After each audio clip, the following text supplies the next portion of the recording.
A very good afternoon to everyone here.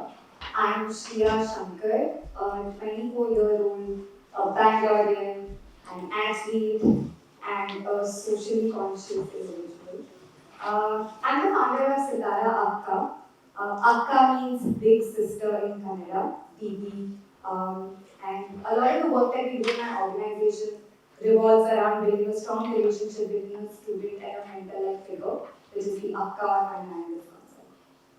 So when I heard the title, The Art of Becoming, the first thing that came to mind was the words of two of my mentors, Kalpana and Sampath. Something that they've often said to me is the journey of life is bridging the gap between who I want to be versus who I am. And the beauty of life is in embracing that journey.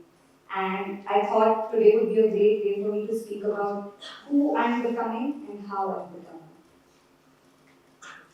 So in 2018, or towards the end of 2018, that was when I had joined my engineering degree. And when I was in school, I thought college would be a time where you learn about yourself, you discover all of these things, you find your purpose, and unfortunately, it was not the case.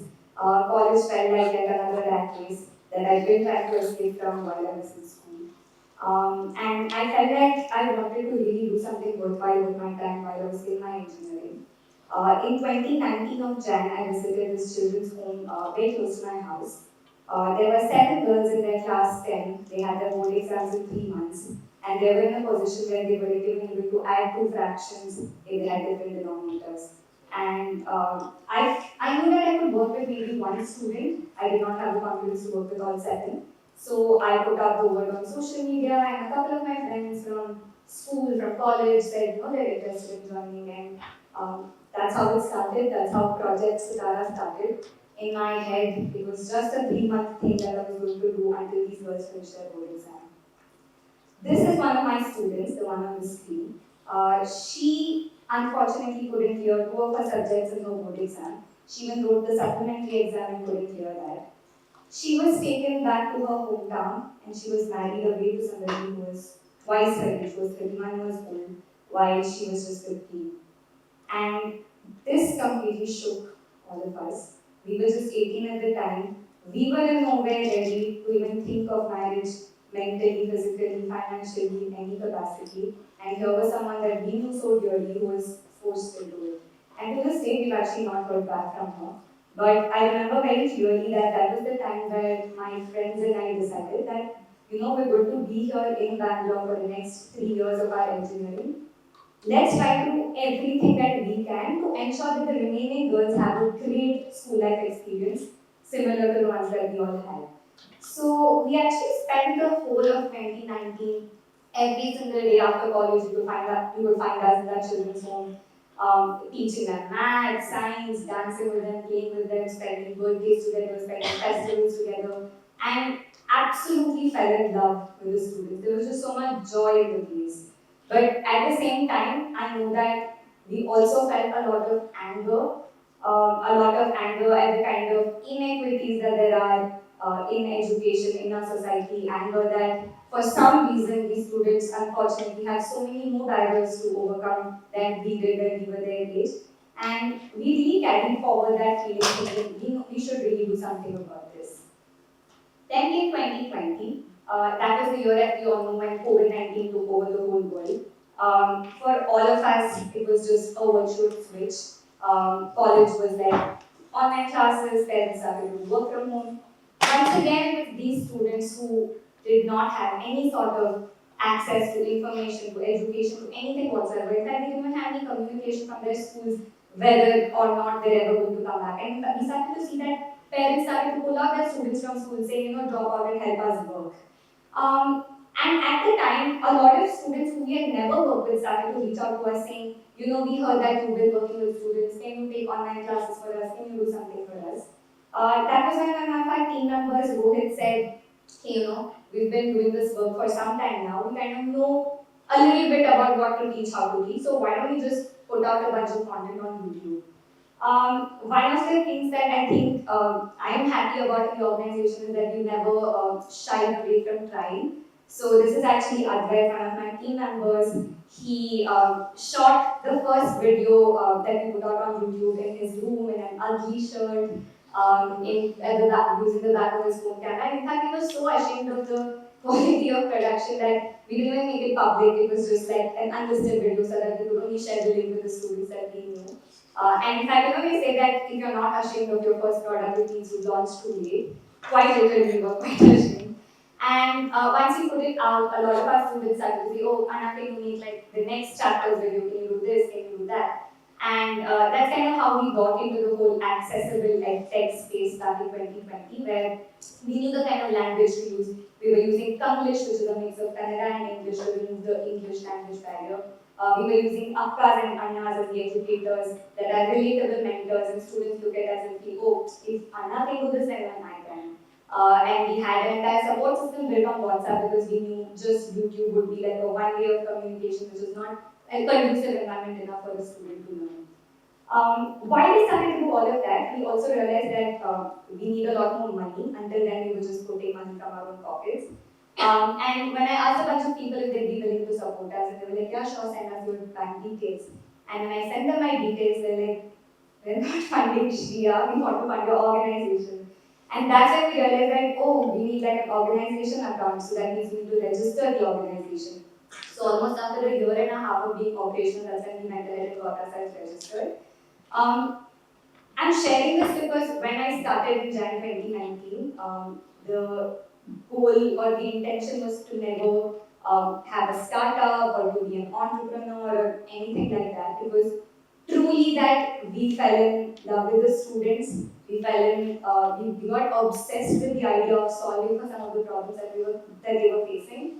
And sometime in 2020, when we realized that registering will give us more tools and resources to try to solve the problem better, that's when we went for it. We registered during COVID, and it was so hard to get everybody together to come and like sign and everything. So we couldn't get a team picture, but we really wanted one. I was stuck in the sub registrar's office, so this is a photo where it looks like I'm being kidnapped, but it was actually a very memorable day. And then came 2021. This was actually the year of firsts for us in Sitara Akka. We also rebranded from Project Sitara because people would ask us, are you a construction group? Are you a temporary project? All sorts of things. And Sitara Akka felt like it had a better ring to it, and that's why we went for it. Um, this is Kuldeep Dantewadia, the founder of an organization called Reap Benefit in Bangalore. When we told him that we're looking at fundraising, he was gracious enough to open up his entire board and funders to us. And in the next photo, you see Preeti ma'am, one of our first funders. In the photo, you can also see another person, Ananya, in the call. She was in fact doing our entire pitch sitting in college during a class, sitting in the back bench and doing it. So this is the first year that we raised funds. This was also when we began to do our entire accessible edtech shoot. We used to go to college, put down our attendance, sneak outside, because we had a crazy 85% attendance requirement. We used to go all the way to Indranagar, shoot, come back, just had so much of fun. But before we released our entire YouTube series, we gone to Bangalore Cafe, and behind at the back of a bill, we actually wrote down what is our hope for the series. And the second point in it is at least 100 kids messages on WhatsApp. And today we have over 6,000 of them who are part of our support system. This was also when we hit our first 1,000 student subscribers on YouTube. And while we were doing all of this, we were very clear that we also wanted to ensure that our services have some kind of a market value. So this was also the first year when we wanted to charge for some of our services. And because we had grown so much and had so many different engagements going on, it was the first time we had 100 Akkas and Annas working in parallel from all different parts of the country. And then came 2022. Started off great, won a lot of awards and got like recognition, everything was going really well. And then came the time where me and three other people from the core team had to graduate and we had to make a choice of what next. I was very clear early on that I kind of knew what I wanted out of a career. It was three things. The first one being I wanted a career that has some impact overall in the world today. I wanted a career which would challenge me every day, something that I could learn and grow from each day. And the third one was financial stability. So So by then, Sitara Akka had 1 and 2 very sorted out. It was the third one which was concerning for me and my family. But one of the very strong beliefs that I hold is that in whatever it is that I'm doing, if the intention is clear, if it's pure, and if there's genuine hard work put in towards it, things will fall into place. So that's the leap of faith I took and got into it full time. But unfortunately, it was not the same decision for the other 3 members. And I think that was one of the first times in my entire journey of building this organization where I think I hit rock bottom. Suddenly, I felt, do I even know enough to be running this organization on my own? Am I even competent enough to be doing this? Um, I started drowning in this whole pool of self-doubt. I don't have a degree in education, I don't have a degree in business. And clearly, 3 smart people chose to not do this, so there's something that I'm failing to see which they saw. It was quite a difficult journey, but I think fortunately, while we've been trying to build a support system for our students, we've also built one for ourselves. These organizations like the Circle, NSR that we've been with really showed so much faith and belief in me and our work that I kept going. I spent the whole of 2022 actually traveling from one corner to another all across the country, visiting different schools, meeting children, visiting different founders, and just understanding and building my own idea of what an ideal education would be for a student. Um, and I think the best part of 2022, honestly, was graduating with those 3 other women who are still my closest friends today. I think we didn't let any of the fights, any of the conflicts in the organization affect the kind of friendship that we had. And to be graduating with not just good GPAs, but also knowing that we've done something worthwhile was definitely a feeling that I still cherish. And in the start of 2023, I really think everything that happens for a reason. And 2023, within the first few months, this is Advait. He's also been in Sitara Akka since the first year. He's a year junior to me, and he came up to me and said, I've made up my mind, I want to join in full time. So he joined in as the co-founder of Sitara Akka. And I think this journey is definitely, we all know that entrepreneurship is a difficult journey, it's a challenging one. But to have somebody who deeply cares about the same cause as much as you do, running it by your side, I think is one of the best things that can happen to a founder, or at least for me.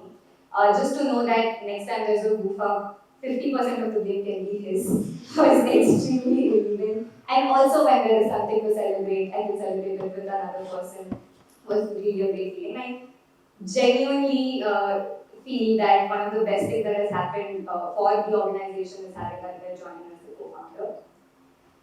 We started to receive a lot of great messages from our students because we had almost worked for 3 years, 4 years, and our students were coming back and telling us what they're doing right now in life. There's a 22-year-old trying to get back into the education system and so on.